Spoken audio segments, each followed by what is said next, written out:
രാഷ്ട്രീയ കേരളം ഉദ്വേഗത്തോടെ ഉറ്റുനോക്കുന്ന ജനവിധി അറിയാൻ മണിക്കൂറുകൾ മാത്രം ബാക്കി. രാവിലെ 8 മണിക്ക് വോട്ടെണ്ണൽ ആരംഭിക്കും. 15 മിനിറ്റിനുള്ളിൽ തന്നെ ആദ്യ ഫലസൂചന പുറത്തുവരും.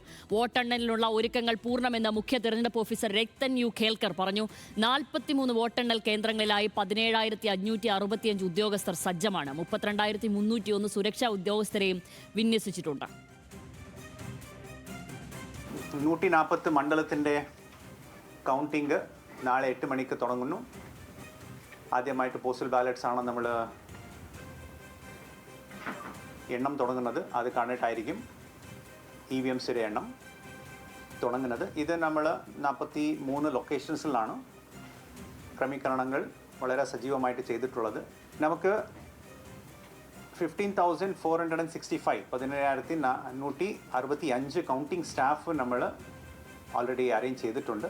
ഇവർക്കുള്ള എല്ലാവിധ ട്രെയിനിങ്സ് നമ്മൾ കൃത്യമായിട്ട് കൊടുത്തിട്ടുണ്ട്. കൗണ്ടിങ്ങിൻ്റെ ഒരു പ്രിമൈസസിൻ്റെ സുരക്ഷ നൽകാൻ വേണ്ടിയിട്ട് പോലീസിൻ്റെ ഭാഗത്ത് നിന്ന് നല്ലവിധ ക്രമീകരണങ്ങൾ നടന്നിട്ടുണ്ട്.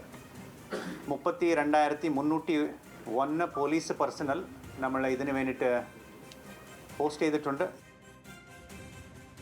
വിശദാംശങ്ങളുമായി ഹാൻസ് ജോൺ ചേർന്നു. ഹാൻസ് ജോൺ, ഇനി ഈ പകലും ഒരു രാത്രിയും മാത്രം, അത്രയേ ദൂരമുള്ളൂ വോട്ടെണ്ണലിൽ. എല്ലാ സജ്ജീകരണങ്ങളും പൂർത്തിയായി കഴിഞ്ഞുവോ? എന്താണ് തെരഞ്ഞെടുപ്പ് കമ്മീഷൻ വിശദീകരിച്ചത് മാധ്യമങ്ങളോട്? മറ്റെല്ലാ മുന്നണികളും വലിയ പ്രതീക്ഷയിൽ തന്നെയാണ് ഈ നിമിഷത്തിലും.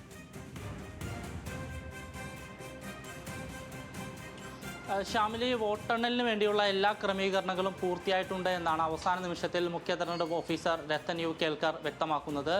140 മണ്ഡലങ്ങളുടെയും വോട്ടെണ്ണൽ 43 സംസ്ഥാനത്ത് സജ്ജീകരിച്ചിരിക്കുന്ന 43 കേന്ദ്രങ്ങളിൽ നടക്കും. 7 മണിയോടുകൂടി സ്ട്രോങ് റൂമുകൾ തുറക്കും. അത് സ്ഥാനാർത്ഥികളുടെയും അവരുടെ ഏജന്റുമാരുടെയും ഉദ്യോഗസ്ഥരുടെയും സുരക്ഷാ ഉദ്യോഗസ്ഥരുടെയും നേതൃത്വത്തിലായിരിക്കും ഈ സ്ട്രോങ് റൂമുകൾ തുറക്കുക.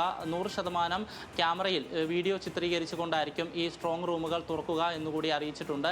8 മണിയോടുകൂടി ആദ്യഘട്ടത്തിൽ പോസ്റ്റൽ ബാലറ്റുകളായിരിക്കും എണ്ണി തുടങ്ങുക. 8:15 ആദ്യഘട്ട ഫലസൂചനകൾ പുറത്തുവരും. 8:30 തന്നെ EVM മെഷീനുകൾ എണ്ണി തുടങ്ങും എന്നാണ് രത്തൻ യു കേൽക്കർ ഇപ്പോൾ അറിയിച്ചിരിക്കുന്നത്. ഇതുമായി ബന്ധപ്പെട്ട് ഒരു കർശന നിർദ്ദേശം കൂടി ജില്ലാ കളക്ടർക്കും ബന്ധപ്പെട്ട റിട്ടേണിംഗ് ഓഫീസർക്കും ഉദ്യോഗസ്ഥർമാർക്കും തെരഞ്ഞെടുപ്പ് കമ്മീഷന്റെ ഭാഗത്തു നിന്ന് നൽകിയിട്ടുണ്ട്. ഏതെങ്കിലും തരത്തിലുള്ള തിടുക്കം പോസ്റ്റൽ ബാലറ്റുകൾ എണ്ണുന്നതിലോ അല്ലെങ്കിൽ EVMകൾ എണ്ണുന്നതിലോ വേണ്ട എന്നാണ് ജില്ലാ കളക്ടർമാർക്ക് മുഖ്യ തെരഞ്ഞെടുപ്പ് ഓഫീസർ നൽകിയിരിക്കുന്ന നിർദ്ദേശം. ഔദ്യോഗികമായിട്ടുള്ള റിസൾട്ട് വൈകിട്ട് 5 മണിയോടുകൂടി പ്രസിദ്ധീകരിക്കും എന്നുകൂടി അദ്ദേഹം അറിയിച്ചിട്ടുണ്ട്. എന്തായാലും ഇതുമായി ബന്ധപ്പെട്ട്, ഈ വോട്ടെണ്ണലുമായി ബന്ധപ്പെട്ട് 17,565 ഉദ്യോഗസ്ഥരെയാണ് നിയോഗിച്ചിരിക്കുന്നത്. 32,000-ലധികം സുരക്ഷാ ഉദ്യോഗസ്ഥർ ഈ വോട്ടെണ്ണലുമായി ബന്ധപ്പെട്ട് സുരക്ഷാ ക്രമീകരണങ്ങൾ നിയന്ത്രിക്കുന്നതിന് അവരെ ചുമതലപ്പെടുത്തിയിട്ടുണ്ട്. അതേസമയം ഈ വോട്ടിംഗ് ശതമാനത്തിൽ നേരിയ വർധനവ് ഉണ്ടായതായും മുഖ്യ തെരഞ്ഞെടുപ്പ് ഓഫീസർ വ്യക്തമാക്കിയിട്ടുണ്ട്. നേരത്തെ ഈ EVM മെഷീനുകൾ അടക്കം എണ്ണിയതിന് ശേഷം അല്ലെങ്കിൽ ഈ വോട്ടെടുപ്പ് കഴിഞ്ഞതിന് ശേഷം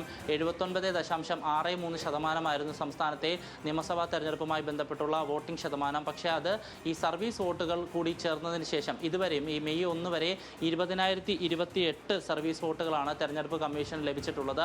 അതുകൂടി കൂട്ടിയതിന് ശേഷം 79.7% വോട്ടിംഗ് ശതമാനം ഉയർന്നിട്ടുണ്ട്. ആകെ മൊത്തം 53,000-ലധികം സർവീസ് വോട്ടുകളാണ് ഉണ്ടായിരുന്നത്. ഈ സർവീസ് വോട്ടുകളുള്ള ഉദ്യോഗസ്ഥർക്ക് നാളെ രാവിലെ 8 മണി വരെ അവരുടെ വോട്ടുകൾ സ്വീകരിക്കും. അതിനുശേഷമായിരിക്കും അന്തിമ വോട്ടിംഗ് ശതമാനവും എത്ര പേർ വോട്ട് ചെയ്തു എന്നതടക്കമുള്ള കാര്യങ്ങളിൽ ഒരു വ്യക്തത വരിക. പക്ഷേ അതുമായി ബന്ധപ്പെട്ടുള്ള അന്തിമ കണക്ക് 2 ദിവസത്തിന് ശേഷം, ഈ വോട്ടെണ്ണൽ കഴിഞ്ഞ് 2 ദിവസത്തിന് ശേഷമായിരിക്കും തെരഞ്ഞെടുപ്പ് കമ്മീഷൻ ഇൻഡെക്സ് കാർഡായി പ്രസിദ്ധീകരിക്കുക. അതേസമയം ഈ വോട്ടെണ്ണലിലെ തത്സമയമായിട്ടുള്ള വിവരങ്ങൾ ഇലക്ഷൻ കമ്മീഷന്റെ ഔദ്യോഗിക വെബ്സൈറ്റിലൂടെ അറിയാൻ കഴിയുമെന്നുകൂടി തെരഞ്ഞെടുപ്പ് കമ്മീഷൻ അറിയിച്ചിട്ടുണ്ട്.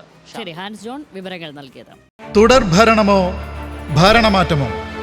കേരളം കാത്തിരിക്കുന്ന വിധി. മെയ് 4 തത്സമയം ന്യൂസ് മലയാളം ഡിജിറ്റലിൽ.